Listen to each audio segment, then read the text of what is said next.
Marilah kita hadirkan niat bermajlis iktikaf di masjid, bersilaturahim, mengangkat derajat kita di sisi Allah Subhanahu wa taala.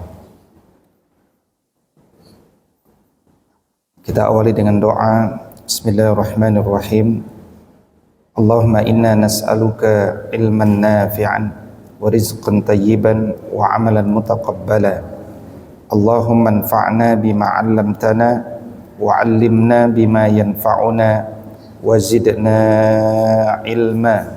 Amin ya Allah ya rabbal alamin. Uhayyikum jami'an bi tahiyyatil islamil khalidah wa tahiyyatul islami salam. Assalamualaikum warahmatullahi wabarakatuh. Alhamdulillahi rabbil alamin. Wa bihi nasta'inu ala umurid dunya wad din. Ashhadu an la ilaha illallah wa ashhadu anna Muhammadar Rasulullah. Allahumma fasalli wa sallim wa barik ala sayyidina Muhammad sayyidil mursalin wa ala alihi wa sahbihi ajma'in, amma ba'du. Alhamdulillah, kita melanjutkan kajian bertemakan adab. Pada bulan yang lalu kita mengkaji tentang kalau tidak salah kewajiban orang tua kepada anak di dalam Al-Quran. Dan pagi ini yang hadir audiensnya beragam, lengkap ya. Ada usia remaja, usia kuliah, ada yang sudah menikah, dan tentunya pasti ada para senior dan sesepuh. Maka kita lanjutkan adab yang bisa dinikmati oleh semua hadirin wal hadirat. Saya pilihkan adab suami kepada istri. Setuju? Enggak ya? Adab suami kepada istri, bagi yang belum menikah, engkau harus belajar ilmu ini sebelum engkau memiliki istri. Bagi yang sudah memiliki istri, maka menguatkan dan menyegarkan kembali, karena kita sadari nikah itu nilainya ibadah, akad nikah bernilai ibadah, tapi menjalani biduk pernikahan selepas akad nikah jauh lebih bernilai ibadah. Maka pernikahan bukan sekedar pada akadnya, tapi tentang bagaimana paradigma kita terkait tentang pernikahan. Hadirin wal hadirat, yang pertama ingin saya sampaikan bahwa adab yang pertama, hendaknya kita kepada istri kita selalu menampakkan akhlak yang terbaik. Apa Bu? Menampakkan akhlak yang terbaik. Kenapa? Karena istri kita itu adalah satu di antara tanda kebesaran Allah. Itu paradigma. Ya Bu. Allah Subhanahu wa taala berfirman di dalam Quran surat Ar-Rum ayat ke-21, wa min ayatihi an khalaqalakum min anfusikum azwaja. Di antara ayatnya, di antara tanda kebesarannya, kami ciptakan bagi kalian pasangan hidup kalian. Maka orang-orang beriman itu memandang istrinya itu sebagai tanda kebesaran Allah. Jadi kalau kita lihat istri kita itu adalah tanda kebesaran Allah, maka kita akan melihat dia sebagai sesuatu yang patut dimuliakan, dihormati. maka kata-kata kita tak pernah kasar kepadanya, tangan kita tak pernah memukul wajahnya, dan bahkan kita selalu berwajah terbaik di hadapannya. Semua karena Allah. Bahkan sesekali boleh para suami memanggil istrinya dengan wahai ayat-ayat Allah. Ayatnya satu aja ya, wahai ayat Allah. Satu ya, wahai ayat Allah. Dan itu adalah ciri daripada suami yang beriman. Jangan mengaku kita ini beriman kalau kita tidak menampakkan akhlak yang terbaik. Hal ini disampaikan oleh Rasulullah sallallahu alaihi wasallam, akmalul mu'minina imanan ahsanuhum khuluqa wa khiyarukum linisaihim. Iman yang sempurna dari seorang suami ya itu diukur dengan apakah akhlaknya terpuji. Jadi ukuran iman itu adalah akhlak. Wa khiyarukum linisaihim.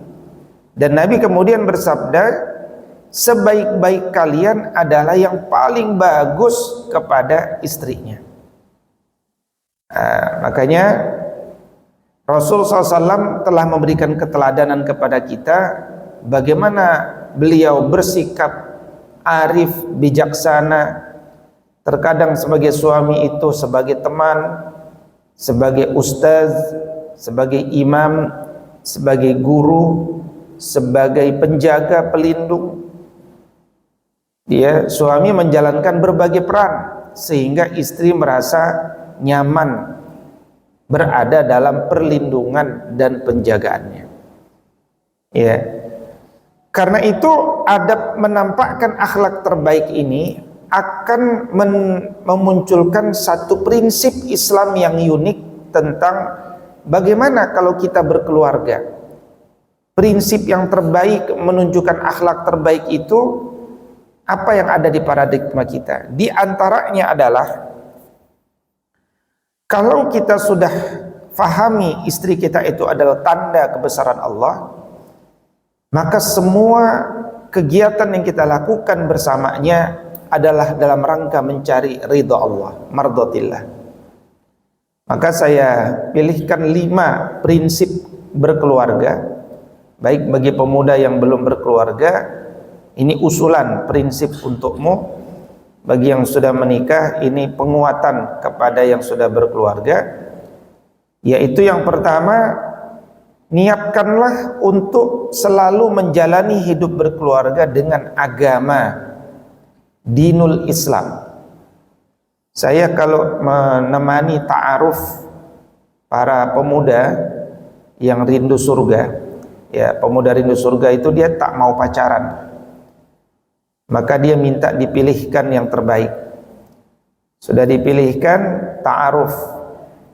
Nah, pertanyaan ta'aruf itu sering saya sampaikan, bertanyalah yang substantif, jangan bertanya yang remeh-temeh. Misalkan yang substantif itu, kalau nanti kita bertengkar, panduan apa yang akan kita gunakan untuk membuat kita kembali bersepakat. Itu penting. Ya. Dan tentu saja sebagai seorang muslim, pegangan kita itu adalah Al-Qur'an. Allah Subhanahu wa taala berfirman dalam Al-Qur'an, a'udzubillahi minasyaitonir rajim, fa in tanaza'tum fi syai'in farudduhu ilallahi war rasul.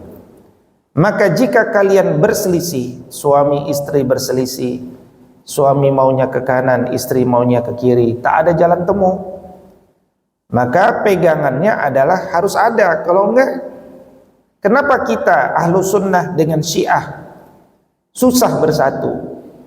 Karena pegangannya enggak sama, khususnya dalam perkara hadis. Jarang sekali saya melihat orang syiah menggunakan hadis 12 kitab imam. Mereka justru memiliki 4 hadis induk ya yang tidak kita kenal, sementara kita menggunakan 12 kitab imam. Jadi referensinya berbeda, maka yang nggak akan ketemu ya. Dalam 12 kitab hadis, misalkan nikah mut'ah, nikah kontrak itu sudah dilarang. Kata Imam Syafi'i, dahulu dibolehkan, kemudian mansukh, dibolehkan lagi, mansukh. 2 kali dibolehkan, 2 kali dihapus. Tapi dalam kitab Syiah disebutkan bahwa nikah mut'ah itu keutamaannya besar. Nikah mut'ah pertama, nikah mut'ah kedua, nikah mut'ah ketiga. Nggak ketemu tuh teksnya. Nah, karena nggak ketemu, akhirnya Ahlus Sunnah dengan Syiah itu sulit untuk bisa bersatu, paling saling membiarkan ya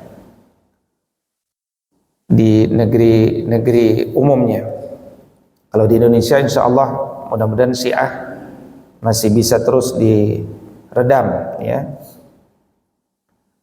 Kalau suami pakai Al-Quran, istri pakai kitab Darmo Gandul, nggak akan ketemu ya. Misalkan menentukan kapan pernikahan anak kita, Al-Quran menjelaskan semua hari baik.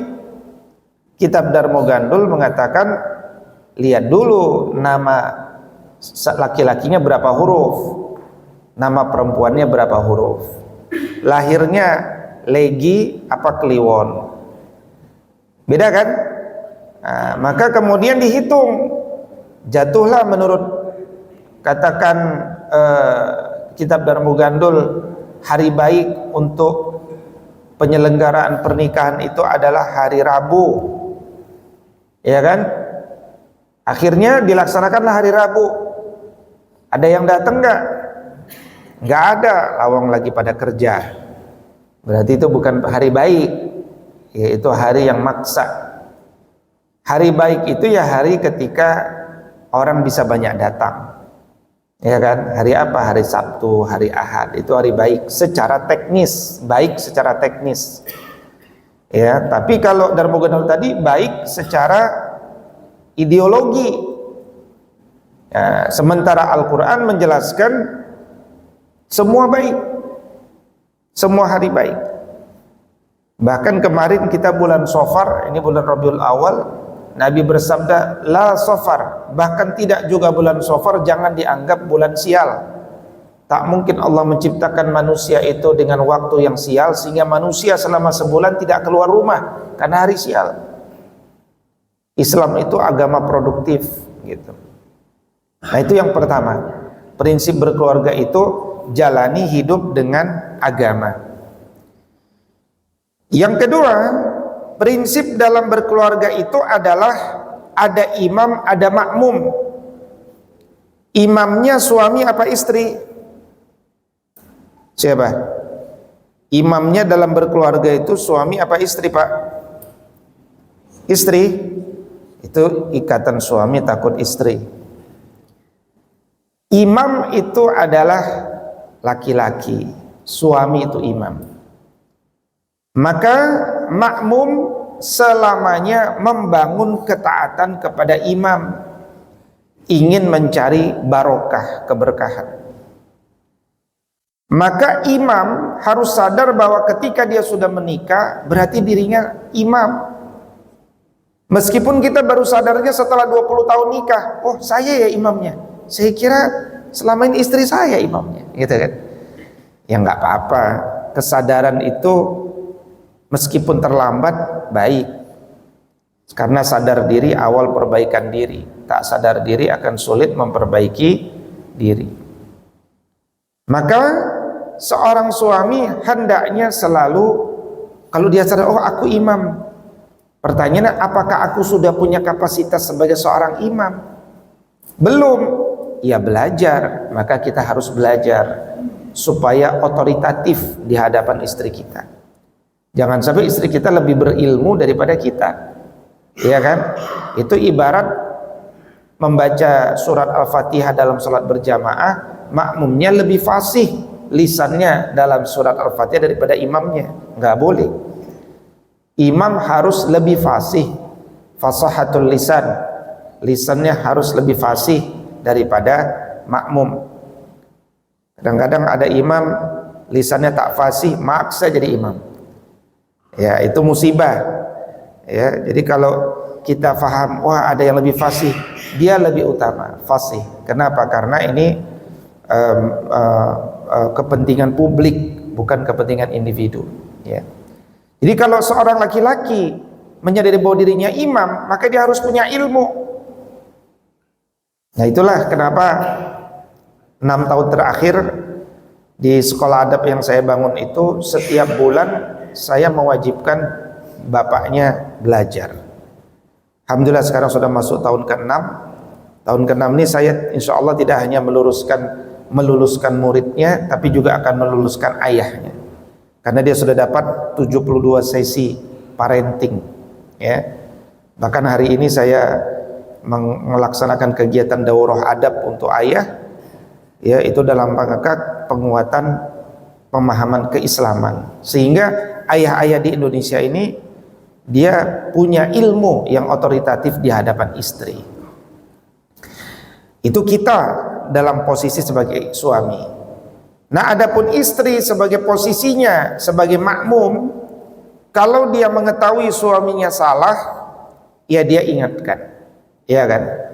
Kalau misalkan seorang makmum dalam sholat, imamnya membaca Al-Fatihahnya mungkin keliru atau lupa, maka makmum mengingatkan, dia menepuk tangannya, kan begitu, mengingatkan dengan arif, bukan kemudian dia bilang, dah kamu nggak bisa jadi imam, saya ajalah jadi imam. Akhirnya imamnya istri, nggak begitu kan?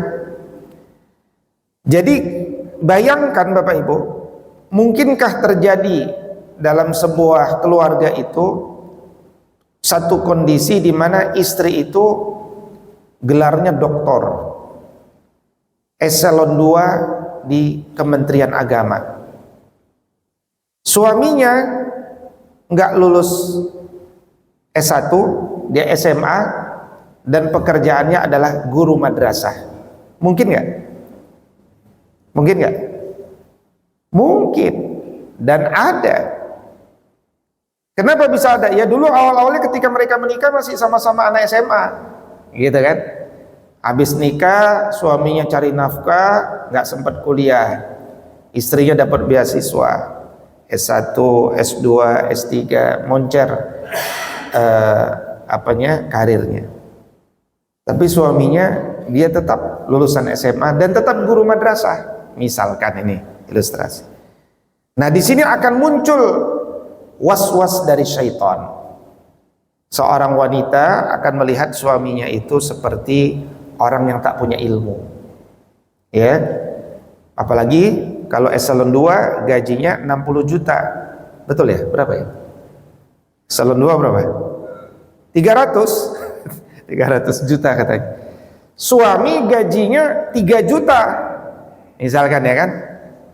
Istri gajinya 300 juta, suami gajinya 3 juta. Muncullah was-was itu, ya. Muncullah ego seorang manusia. Dan terjadi, saya beberapa kali menangani wanita-wanita yang kurang adab kepada suami, berkata kasar, minta cerai dan seterusnya. Setelah ditelusuri, ya salah satu penyebab utama boleh jadi adalah karena istri gajinya lebih besar, jabatannya lebih tinggi, dan menganggap rumah itu seperti kantornya, gitu. Nah maka kepada wanita seperti ini patutlah ditanya, engkau nanti di jannah ingin dipimpin oleh siapa? Kalau engkau ingin dipimpin oleh Bunda Khadijah binti Khuwailid bin Asad bin Abdul Uzza bin Qusay, maka engkau harus ikut akhlaknya Bunda Khadijah. Bunda Khadijah itu eselon 1 bukan eselon 2, ya kan? Jadi Bunda Khadijah lebih berhak untuk sombong sama suaminya, tapi dia melihat suami tidak dari titel, Dia melihat suami tidak dari gaji. Dia melihat suami dengan cara pandang keghaiban, yaitu suaminya adalah imam. Sama, suami juga melihat istrinya dengan pandangan keghaiban, bahwa istrinya itu adalah ayat Allah gitu. Dengan cara pandang keghaiban itu, orang melihat bukan lagi pada fisik dan materialis, empirik, tapi melihat kepada sesuatu yang sifatnya metafisik, dan itu ilmiah. Ya, ada seorang yang viral hari ini mengatakan ilmiah itu hanya yang empirik. Kalau enggak empirik itu kepercayaan katanya. Lah, ya, ilmiah menurut Islam beda dengan ilmiah menurut Barat. Materialisme, empirisisme mengatakan ilmiah itu kalau empirik. Kalau enggak empirik, dia enggak mau anggap itu ilmu, dia tidak ilmiah. Itu Barat. Tapi kalau Islam, sumber ilmu itu ada 3. 1 akal, 2 panca indera, 3 khabar shadiq, kabar yang benar. Ya, dan ini yang tidak diterima oleh Barat. Barat tidak percaya dengan khabar shadiq. Islam percaya dengan khabar shadiq. Maka itu saluran sumber-sumber ilmu itu tadi. Baik, berikutnya prinsip dalam berkeluarga itu adalah merencanakan anak yang masuk surga dengan amal besar di dunia. Di prinsip berkeluarga itu punya anak, merencanakan anak. Ya, bukan tidak punya anak. Jadi itu dulu. Sekarang ada orang menikah tapi tak mau punya anak. Namanya apa? Child free, bebas anak. Kenapa bebas anak? Anak itu mengganggu karir saya. Tapi kan nanti kamu kalau sudah tua merasa kesepian. Enggak kok, enggak akan kesepian saya. Saya akan bersama suami saya, sehidup dan semati. Dia mati, saya harus tetap hidup. Ya kan? Nah, dalam Islam itu wajib bagi kita itu untuk membangun KB. KB ya. KB itu keluarga berencana. Keluarga berencana masuk jannah. Itu wajib. Jangan ada yang bilang kepada saya KB itu 2 anak cukup ya. Karena saya punya keluarga di BKKBN anaknya 5. Nah, jadi kalau ada yang mengajarin saya anak 2 anak cukup, ya enggak kontekstual ya.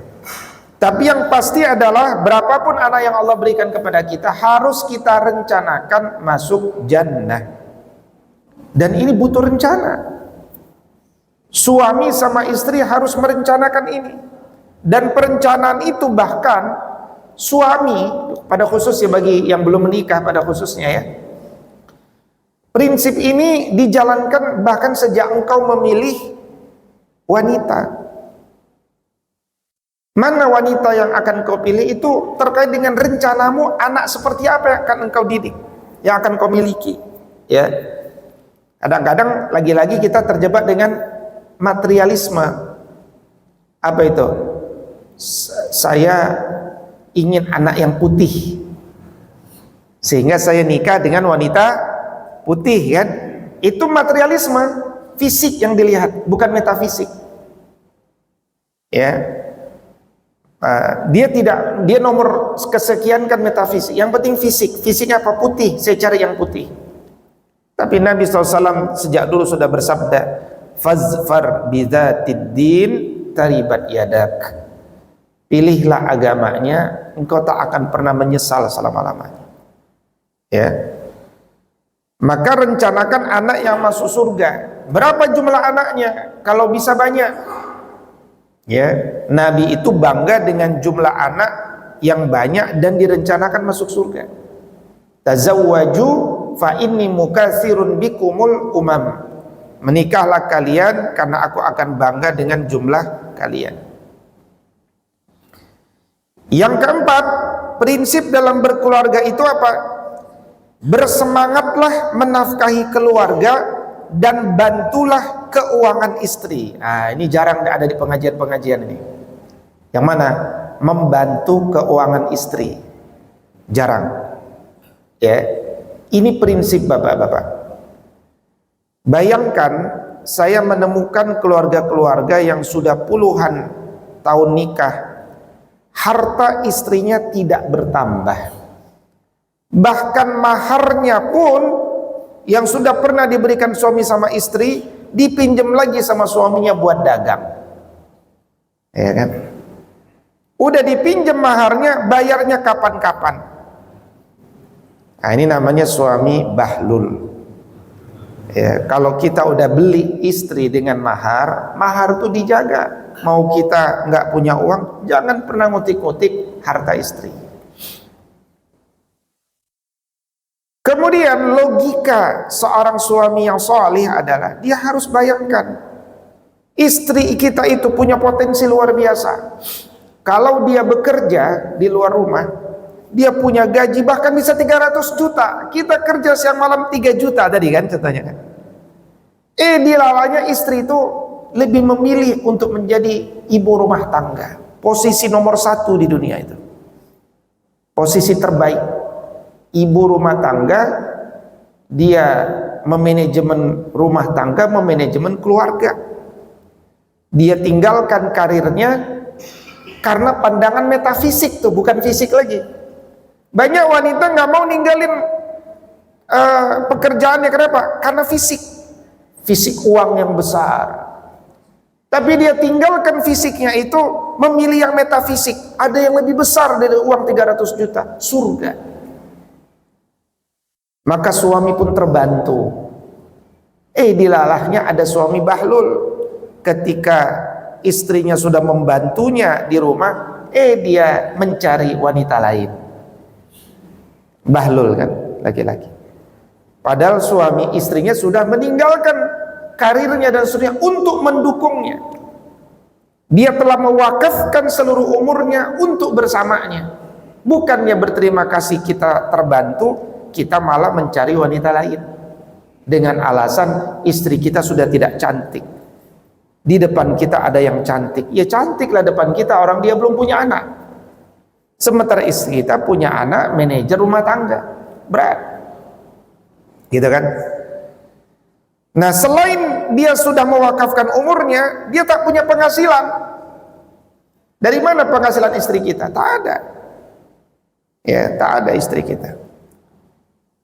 Kecuali dia mencoba berdagang kembali karena ingin bantu istrinya, suaminya. Ada satu kisah itu ya, bahkan ada videonya. Seorang istri tentara, ya, jadi istrinya ini memilih menikah dengan tentara. Tentara, ya, sudah bisa dibayangkan hidupnya untuk negara. Kemudian dia pun membantu suaminya dengan berdagang. Sekarang suami istrinya itu menjadi pengusaha besar. Suaminya tetap tentara, tapi istrinya tetap hormat sama suaminya. Nah, ini satu kisah orang biasa-biasa saja, tapi kualitasnya luar biasa saya lihat. Ya, kualitasnya luar biasa. Mereka bangun dari nol. Suami tentara ya tetap aja begitu, udah bisa dibayangin. Tapi sekarang mereka hidup dalam harta yang luar biasa, tapi tetap istrinya tidak pernah menaruh rendah kepada suaminya, karena mereka betul-betul dari nol bersama-sama. Tentaranya juga kalau pulang kerja bantuin istrinya sejak awal tuh ngepek produk dan seterusnya. Alhamdulillah, itu namanya harmoni antara suami dengan istri.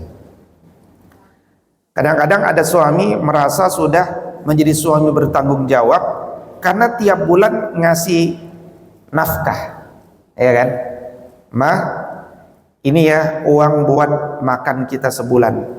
Berapa bi? 1 juta. Sabisa-bisa kudu bisa. Sabisa-bisa kudu bisa. 1 juta. 1 juta itu dititipkan kepada istri. Itu pemberian apa titipan? Titipan apa titipan? Titipan. Yang kalau ada lebih kembali kepada kita tuh. Ya, kita belum memberi loh itu. Ma, ini uang makan 1 juta. Tolong diatur, di manage, sabisa-bisa kudu bisa. Ya, qadarullah ternyata dia punya istri luar biasa. Alumnus S1 akuntansi syariah dari Syariah Economic Banking Institute Bogor, SEBI, ya kan? Lulus 3,5 tahun, IPK 4, summa cum laude.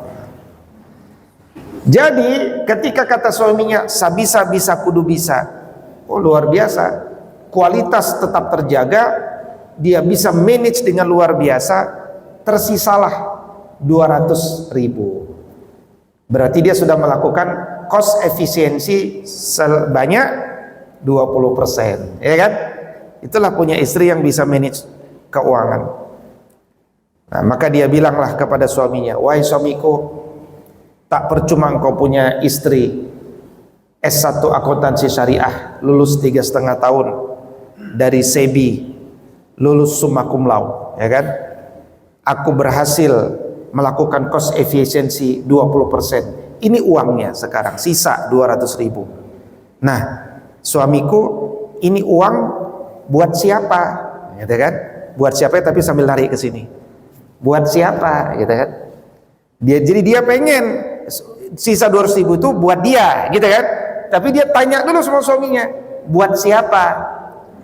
Nah, qadarullah dia dapat suami tipe yang bahlul lagi. Ya, kata suaminya, padahal tangan istri udah begini, buat siapa bi ini 200.000? Ya, kada tipe suami bahlul, dia bilang, Masya Allah ya Umi, luar biasa, makasih Umi sudah melakukan cost efisiensi, sini Abi pegang lagi uangnya. Bahlul nih, ya. Apa yang terjadi?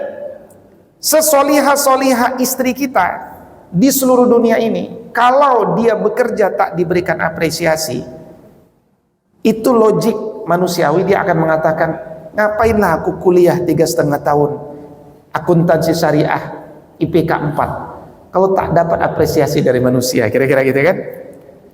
Artinya dia berpikir, ngapainlah saya lakukan cost efisiensi kalau aku tak dapat apresiasi. Bulan depan dikasih 1 juta, dihabiskan sama dia 1 juta. Itu logik namanya. Ya, ini agama itu, akal itu jadi pondasi dasar manusia itu. Ya, menurut Imam Al-Mawardi dalam kitab Adabuddin wad Dunya. Makanya orang apa-apa yang dalam muamalah, ini kan muamalah nih, suami sama istri muamalah. Apa-apa yang kemudian menguatkan cinta kasih, itu agama pasti dukung. Contoh, kita meminjam uang, boleh nggak dengan akad dibayar lebih? Boleh? Boleh nggak dengan akad dibayar lebih? Boleh? Nggak boleh. Namanya riba. Tolong menolong itu tidak boleh ngambil keuntungan. Tapi bagi yang meminjam, ketika dia membayarnya lebih cepat dan berlebih, boleh apa enggak? Boleh. Nah, ini bedanya, ya. Ini bedanya. Jadi agama justru mengatakan itu sunnah, bukan riba. Yang kedua, yang pertama riba, yang kedua sunnah. Kenapa? Karena agama faham nih. Contoh, bapak minjem motor tetangganya.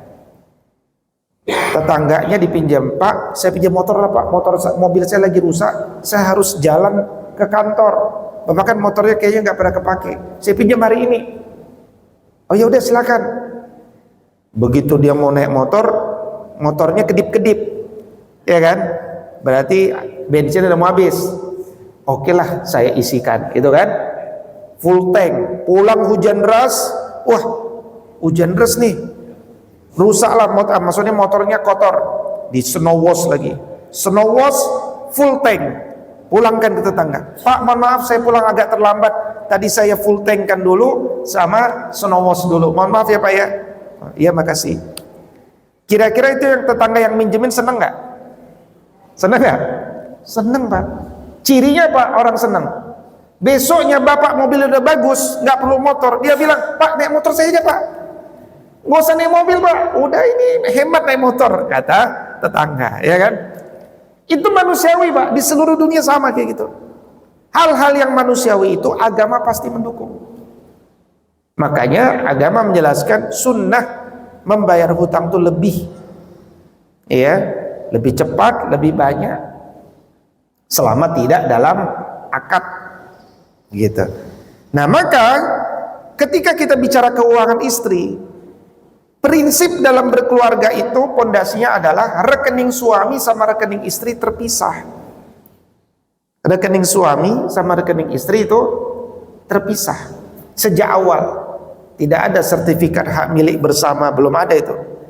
Ya, saya belum tahu ada negara yang SHB, ya. Di Indonesia kan juga SHM, ya, sertifikat hak milik, bukan SHB, kan, sertifikat hak bersama, nggak ada, kan, ya, milik. Kenapa milik? Karena memang kepemilikan itu berbeda, suami sama istri. Ada rekening suami, ada rekening istri. Tujuannya apa? Bukan siap-siap cerai, bukan. Supaya ada ibadah, namanya nafkah. Tadi apresiasi. Itu kalau amplop, kalau ada yang perlu diapresiasi karena ada cost efisiensi. Pertanyaannya, kalau istri kita dikasih 1 juta, dia bisa kelola benar-benar 1 juta juga lengkap, tidak mengutang sana sini, berarti tidak ada cost efisiensi. Terus tetap istri kita dari mana nambah uangnya? Nah, bantulah keuangan istri dengan amplop ketiga. Amplop pertama tadi titipan, amplop kedua itu apresiasi, amplop ketiga ini adalah amplop pemberian. Disinilah kita memberi. Kapan kita memberi yang terbaik? Di waktu pagi.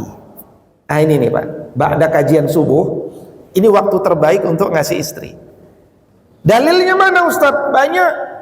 Nabi SAW bersabda, barang siapa berinfak di pagi hari mencari ridha Allah Subhanahu wa taala, maka 2 malaikat salah satunya akan mengatakan, ya Allah, gantilah apa yang dia infakkan hari ini dengan yang lebih baik. Barang siapa seseorang itu di pagi hari enggak jadi berinfak karena bakhil bin kikir, akan berkata, mendoakan malaikat yang satu lagi, ya Allah, sulitkanlah ekonomi laki-laki ini pagi ini. Nah, pertanyaannya, infak kepada siapa dia pagi ini? Kepada manusia. Manusia yang mana yang paling utama dia infakkan? Orang paling dekatnya. Siapa? Istri. Nah, itu rumus tuh. Rumus. Maka ada 2 wanita yang kita perlu perhatikan. Satu tuh perhatikan nomor 1 sama istri dulu. Yang kedua kepada ibu. Ibu ini kadang ada yang kaya, ada yang miskin. Nah, maka dalam agama ibu itu sunnah hukumnya. Istri itu wajib. Ya, karena istri jelas dalam lindungan kita. Ibu belum tentu miskin, dia kaya, bisa jadi dia kaya, bahkan dia yang bantu kita mungkin, gitu ya. Makanya dia masuk pada kategori sunnah yang pertama. Kalau istri itu wajib, ya. Nah, maka cara berpikir Islam itu adalah kalau kita ingin rizki kita itu lancar, 2 wanita ini diperhatikan, istri, ibu. Nah, suatu ketika pernah masuk kepada handphone saya seorang istri yang meminta masukan saya terkait suaminya yang selalu memberikan kepada dia 800.000 sebulan dan kepada ibunya. Nah, dia bilang, Ustadz, saya ini dikasih 800.000 setiap bulan, kurang itu Ustadz. Iya kan? Dan suami saya selalu ngasih sama ibunya Ustadz. Padahal ibunya punya 3 anak laki-laki juga selalu ngasih. Ibu saya juga punya warung. Harusnya suami saya nggak perlu ngasih sama ibu saya. Kan karena kepada saya kurang, kata dia begitu. Gimana? Nah, saya bilang, suamimu soleh nggak? Soleh Ustadz. Pernah menyakiti hatimu nggak? Enggak Ustadz. Baik nggak? Baik ya Ustadz. Oke, nggak ada masalah sama suaminya kan? Yang kedua, kamu dikasih berapa sebulan? 800.000 Ustaz.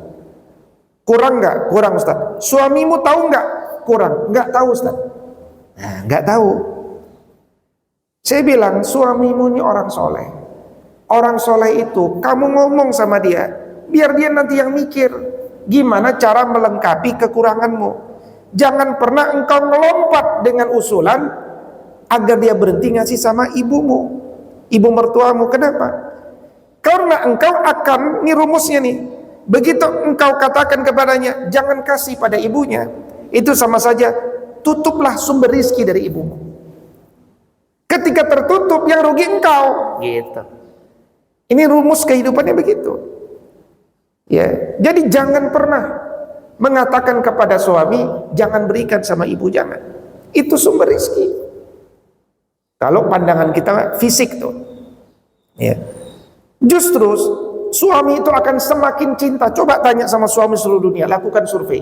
Badan Pusat Statistik boleh melakukan survei itu. Ya. Survei kepada suami, senangkah suami kalau istrinya mengingatkan suaminya, udah ngasih buat mama belum bulan ini? Coba. Senang nggak suami kalau istrinya bertanya seperti itu? Dan saya pernah bertemu dengan beberapa teman yang sangat memuliakan istrinya. Kenapa? Saya tuh nggak akan mungkin menyakiti istri saya, Ustaz. Kenapa? Dia selalu ingat dengan mertua saya. Saya aja nggak ingat, dia selalu ingat sama mertua saya. Begitu. Coba disurvei gitu ya. Jangan malah kemudian menutup pintu rezeki itu. Biarkan suami kita nanti akan berpikir, engkau kurang berapa? Kurang 200.000, murah 200.000 insya Allah. Nah, itu cara berpikir Islami itu prinsip berkeluarga. Kadang-kadang kita nggak menggunakan logika agama yang benar tuh. Ya. Nah, maka kita suami perhatikan istri kita itu. Kadang-kadang istri kita nggak ngomong sama kita, dia kurang-kurang. Mau kerimbat dia nggak punya, mau datang pengajian nggak punya uang buat angkot, ya kan? Mau makan es krim nggak punya uang, gitu kan? Dia betul-betul bertahun-tahun hanya untuk. Tapi Ustadz, saya pengen ngasih amplop ketiga Ustadz, tapi saya nggak punya uang, gimana Ustadz? Nggak apa-apa, ini yang penting niat dulu. Ya, logika agama itu alladzina jahadu fina lanahdiyannahum subulana. Yang penting kita punya niat, nanti Allah akan mudahkan. Saya bangun sekolah adab itu 3 tahun nggak punya gedung, Pak, minjem sama Masjid Nurul Faizin, walhamdulillah di aula. Yang penting jalan aja, alhamdulillah. Orang berwakaf 2 miliar sekarang kita belikan 2 gedung supaya nilainya tidak turun. Sekarang kita sedang menggelar wakaf untuk supaya terbangun di tanah, gitu kan. Yang penting jalan aja dulu. Ya. Yang penting kalau seorang suami baik itu punya niat dulu. Insya Allah saya punya azam, ya Allah, ingin memberikan amplop ketiga sama istri saya. Nah, yang bahlul itu kalau nggak punya niat ngasih istri, itu bahlul gitu. Ya, itu beda suami soleh sama suami bahlul itu. Jadi bersemangatlah menafkahi keluarga dan bantu keuangan istri. Yang kelima, prinsip dalam berkeluarga itu apa? Bencilah perceraian. Jangan terlalu cepat ingin bercerai. Jangan terlalu mudah ingin bercerai. Pernah datang seseorang ke rumah saya, ya, suami istri. Ustadz, saya barusan mengucapkan talak 3 kali Ustadz kepada istri saya secara sadar. Gimana Ustadz? Tolong carikan pendapatnya Ustadz. Mudah-mudahan ini baru talak 1 Ustadz.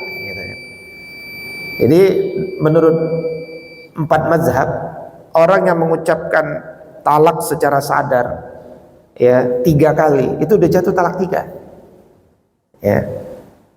Kemudian orang itu datang kepada saya untuk nyariin dalil, mudah-mudahan itu baru talak 1. Apa urusan saya gitu kan?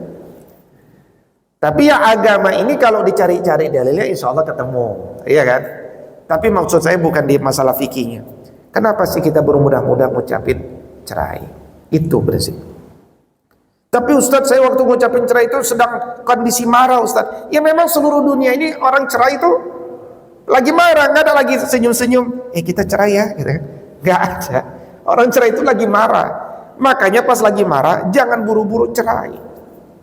Pertengkaran itu adalah cara Allah membuat kita lebih kenal dengan istri kita. Bukan ujungnya perceraian. Ya, belum tentu kita diganti dengan yang lebih baik. Ya, ini bukan handphone, ya kan? Kalau hilang diganti dengan lebih baik, misalnya. Ya. Jadi persoalan itu harus kita hadapi.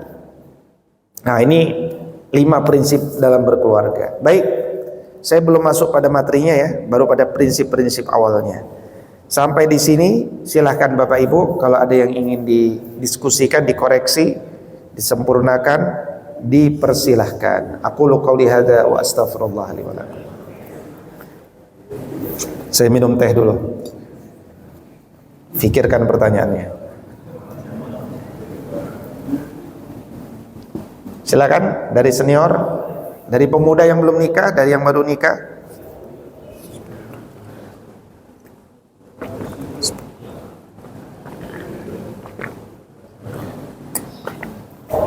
Alhamdulillah. Silakan. Yang dua boleh kasih pengalaman, resep-resep.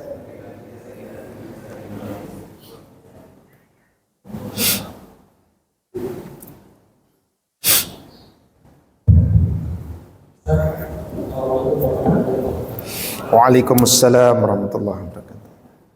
Ini dari info ya itu keseharian ya kita bila dia ada yang masih saya itu ilustrasinya seolah-olah istri itu lagi kebetulan kenal Seolah-olah istri kenal ustaz kebetulan ya, sehingga dia tapi masalahnya di sini karena lagi semua yang terkajut itu sehingga kita bisa memiliki jalan dan memiliki hasil bisa jadi. Tapi bila masalahnya itu dari istri dan istrinya itu tidak kenal ustaz, tidak kenal rujukan yang benar, itu gimana ustaz ya? Bisa jadi biar solusinya itu tidak sampai lagi. Kalau enggak istri itu kalau nggak punya referensi yang solekan juga, Ustaz mungkin keadaannya bisa lebih mungkin bisa diberikan penjelasan. Terima kasih. Assalamualaikum warahmatullahi wabarakatuh. Waalaikumsalam. Sebenarnya yang hadir tuh ada ibu-ibu kan banyak tuh. Nah, jadi insya Allah kajian bulan depan istri-istrinya tolong dibawa semua. Ya, dan cara membawanya jangan bawa mobil. Cara membawanya itu adalah pegang tangannya, tangannya. Kemudian jalannya begini, ya kan? Wah, cakep sekali itu, indah seperti di surga. Ya. Jadi bulan depan kita istri-istrinya diajak sholat subuh semuanya ke masjid. Karena Nabi SAW bersabda, jangan ya larang istrimu untuk ke masjid. Ya, itu yang pertama. Nah, yang kedua. Memang ilmu itu nggak ada habisnya. Umur berapapun tidak ada kata terlambat dengan ilmu. Ya, ada orang mengatakan, Ustadz, saya ini sudah tua Ustadz. Bukankah belajar di usia tua seperti mengukir di atas air Ustadz? Itu kan? Itu pepatah apa hadis itu? Pepatah itu. Hadisnya berbunyi, belajar ilmu minal mahdi ilal lahdi. Besok kita ke liang lahat, hari ini masih belajar. Maka kalau ditimbang-timbang, kenapa pagi ini kita adab suami kepada istri?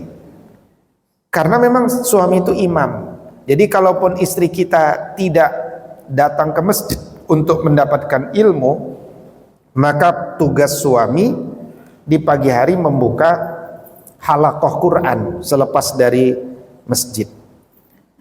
Makanya kepada para wanita sering saya sampaikan, bantulah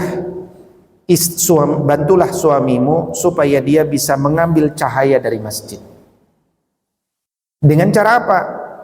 Pastikan dia sholat subuh, sholat 5 waktu, supaya rumah itu bercahaya. Cahaya rumah itu sangat bergantung dengan pemegang obornya, yaitu suami. Ya. Dan itu dijelaskan dalam Quran surat Cahaya, surat An-Nur ayat 35, 36, 37. Ya. Bagaimana seorang istri itu perlu untuk membantu suaminya mendapatkan cahaya. Setelah dapat cahaya, dia bertanya kepada suaminya, wahai suamiku, cahaya apa yang kau dapatkan dari sumber cahaya tadi, dari rumahnya Allah tadi? Apa cahaya? Tolong terangi kami. Itulah di antara makna wala taj'al buyutakum kuburan.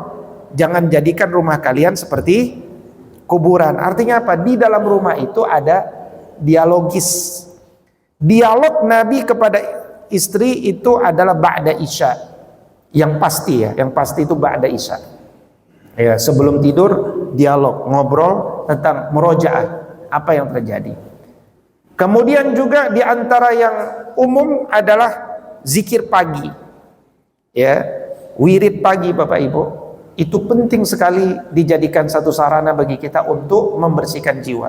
Di pagi-pagi begini, sambil sarapan bersama, anak kita yang udah besar kumpulin, kecil kumpulin, istri kumpulin, kemudian kita di tempat terbuka, zikir kepada Allah, baca al-ma'surat pagi itu, baca, nikmati, wah keren itu Pak. Ya, nikmati. Kalau perlu divideokan, videonya di-share di grup ya kan, jadi motivasi.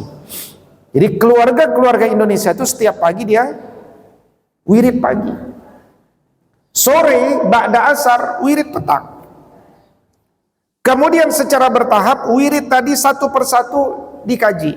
Mungkin pekan ini membahas tasbihnya, subhanallah walhamdulillah wala ilaha illallah wallahu akbar. Dinikmati apa sih yang kita baca dari itu. Asbahna wa asbahal mulku lillahi walhamdulillahi la syarikalah la ilaha illa huwa wa ilaihil masir. Itu aja dulu hari itu sampaikan. Maka akhirnya kita pun membasahi jiwa istri dan anak-anak kita. Jadi kalau istri itu tidak punya referensi guru dan seterusnya, maka suaminya lah gurunya. Tapi kalau dia belum taat kepada suaminya, suaminya mengajak dia untuk datang ke rumah guru. Ini dulu terjadi sebuah kisah di zaman para sahabat. Ada sahabat mulia yang kalau membaca Quran seperti seruling surga. Siapa dia namanya? Abdullah ibn Mas'ud radhiyallahu ta'ala anhu. Abdullah ibn Mas'ud ditakdirkan miskin, tak punya uang banyak. Suatu ketika istrinya dapat uang banyak, ya kan? Kemudian dia bilang, wahai suamiku, saya punya uang nih, saya mau berinfak. Kepada siapa ya nasihatmu aku berinfak? Ya kan? Yang dipikirin istrinya, tetangga mana nih yang infak? Suaminya ini Abdullah ibn Mas'ud radhiyallahu ta'ala, seruling surga. Ya, apa kata suaminya? Wahai istriku, nggak kau tengok dulu depanmu ini orang miskin. Dia mikirin tetangga jauh-jauh. Kata Abdullah Mas, nggak kau lihat dulu depanmu ini orang miskin. Lupa kau ini orang miskin, gitu ya kan? Nah, itu pelajaran bahwa rekening Abdullah bin Mas'ud sama rekening istrinya itu beda. Kenapa beda? Akhirnya ada infak. Kalau kita punya istri tadi eselon 2 gaji 300 juta, suami cuma 3 juta karena guru madrasah, sebaik-baik infak istri itu kepada siapa? Kepada suami. Iya kan? 300 juta kasihkan 30 juta sama suami kita, kan mantap. Dan hadis tadi tentang infak di waktu subuh itu bukan hadis buat laki-laki saja, itu hadis buat manusia. Ya, manusia secara umum berinfak dia sama suaminya 30 juta, kan keren, suaminya dapat 33 juta sebulan. Dia tak akan jatuh miskin, dia akan diganti lagi. Pokoknya jangan pernah merasa akan jatuh miskin kalau kita ngeluarin uang, jangan. Ya. Nah, tapi ternyata istrinya nggak percaya waktu itu. Kata istrinya, masa infak sama suami? Sama orang lah infak, kata istrinya. Ya kan, ini tipikal istri merendahkan suami, ya kan. Kata suaminya dengan baik, ya sudah kalau engkau tak percaya dengan suamimu, qadar Allah Nabi masih hidup waktu itu. Besok kita main ke rumah Nabi. Nah, itu maksud saya, main ke rumah guru, main ke rumah Nabi. Datanglah besok ke rumah Nabi. Kenapa kalian datang? Ceritalah istrinya. Suamiku ya Rasulullah, masa dia bilang berinfak kepada suaminya, betulnya itu, gitu kan? Kata Nabi SAW sambil tersenyum, Shadaqa Ibn Mas'ud, benar Ibn Mas'ud itu. Nah, dari sini Bapak Ibu ada pelajaran yang lain. Kalau kita ngasih nasihat sama istri kita nggak mau percaya, jangan baper Bapak Ibu. Ya, kita sahabat bukan, ya kan? Abdullah bin Mas'ud aja nggak dipercaya sama istrinya, apalagi bapak-bapak, gitu kan? Ya kan? Abdullah bin Mas'ud aja nggak dipercaya, apalagi bapak-bapak. Ya, saya saja sering ceramah, kalau ngomong sama istri belum tentu istri langsung percaya, betul kan? Ya. Coba tanya Gus Baha, kata Gus Baha gini, udahlah, yang penting istri kita sholat ya. Belum tentu semua kemauan kita dia turuti. Itu kata Gus Baha gitu kan. Yang penting istri kita tetap sholat, jaga kemuliaannya dan sebagainya. Ya kan? Jadi memang istri itu wanita yang unik. Tapi karena makanya dia seperti tulang yang bengkok. Tapi engkau jangan biarkan dia. Kalau biarkan dia tetap bengkok. Tapi engkau juga jangan keras-keras meluruskan, nanti dia patah. Ada seni mengelola perempuan itu, gitu. Nah, tapi tetap bagaimana Abdullah bin Mas'ud menjalankan fungsi keimamannya. Yuk kita ke rumah guru supaya ilmu itu kokoh. Begitu kira-kira, ya. Barakallahu fiik. Ada yang lain? Tak ada? Pemuda ada? Pemuda pertanyaan? Atas cukup? Nah, kalau tidak ada, demikian sajalah pertemuan kita pada pagi hari ini. Mudah-mudahan bermanfaat. Saya doakan Bapak Ibu semuanya, keluarganya sakinah, mawaddah, rahmah, dakwah. Anak-anak kita mudah-mudahan dapat jodoh yang solihah, solih dan solihah. Mudah-mudahan kita semuanya dimudahkan membangun keluarga jannah. Kita tutup bersama-sama dengan doa kafaratul majlis. Subhanakallahumma wa bihamdika asyhadu an la ilaha illa anta astaghfiruka wa natubu ilaik. Al-'afwa minkum. Assalamualaikum warahmatullahi wabarakatuh.